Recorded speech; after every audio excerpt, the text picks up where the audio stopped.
arcade games need? Quarters. They need quarters. You know what they don't need? Cutscenes. Polygons. Modernization. That's a stupid word and a stupid thing. And usually, when you try to modernize arcade games, all you really do is ruin them. And that's stupid. So when I tell you I didn't expect much from this, that's me being real. Turns out it's also me being stupid, because this game's not stupid. It's Space Invaders for the, yeah, that's right, Nintendo 64.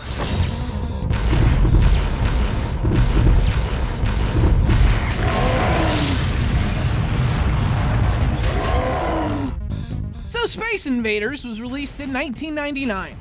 I mean, not originally. It was originally released in 1978. And in the time between, a lot had changed. I mean, the first game was released a year before the original Alien, which is an amazing movie. When this game came out, the latest Alien movie was Resurrection, which is an awful movie. I mean, you have Sigourney Weaver and Winona Ryder. I'd watch anything with those two. And Sigourney Weaver. How do you screw that up? Well, it was the late 90s, and that's what we did. We screwed everything up. Freaking boy bands and polygons. And yet somehow, this modernized Space Invaders ended up not sucking, even in 1999.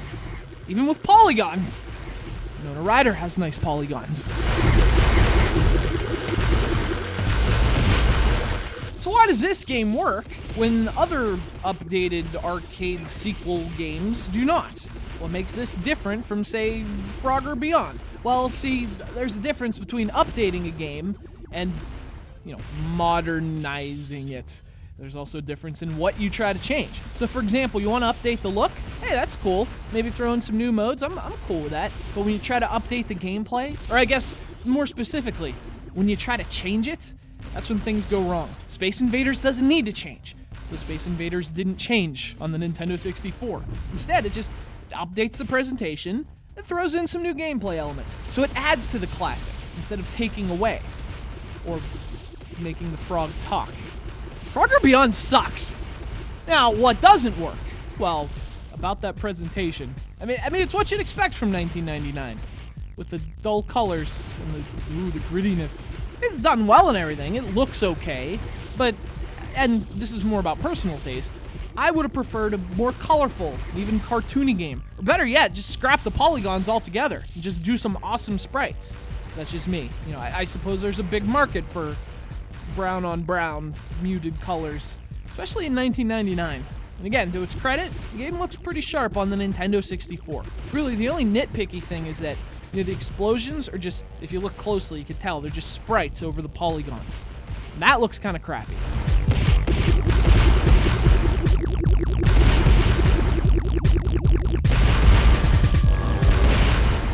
Fortunately, though, the gameplay is still Space Invaders, and it's still awesome. It's got the same simple premise, same simple controls. Use the D-pad to move, shoot with one button, fire your special attack with the other.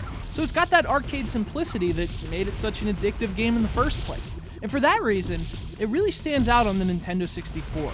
This is a system known for its bigger games and its long adventures. So to just pop in Space Invaders, that's kind of a different experience from a lot of the most popular Nintendo 64 games. And for that alone, it's a really great addition to your library. Oh, and I mentioned the special attack. That's one of the additions. In fact, there are a couple additions here, and they complement that classic Space Invaders gameplay nicely. So the main gimmick is that, all the enemies have different colors. And if you shoot down 4 of the same colors in a row, you get that color's special attack. And each color has a different one. And some of them are really cool. There's a boomerang attack. There's one that leaves a toxic cloud behind. And these attacks add a really interesting layer of depth to Space Invaders. And there's some really cool boss battles, too.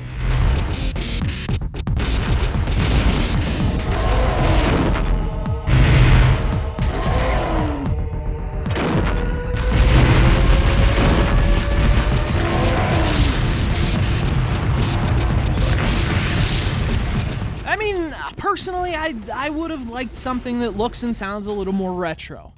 But it's hard to find anything to objectively criticize here. This is just an awesome arcade update. And on a system you'd least expect to find it on. That's the cool thing. This was an era when games really started to move away from stuff like this. So it's a cool juxtaposition in that way. It's also a pretty cool game in that way. If you're still looking for games to add to your Nintendo 64 collection, give Space Invaders a look. Also, might want to look into a Game Shark, too. It's pretty ridiculous. Huge thanks to our friend Theodore from Honolulu, Hawaii, for sending us Space Invaders for the Nintendo 64. A great example of an arcade update done right.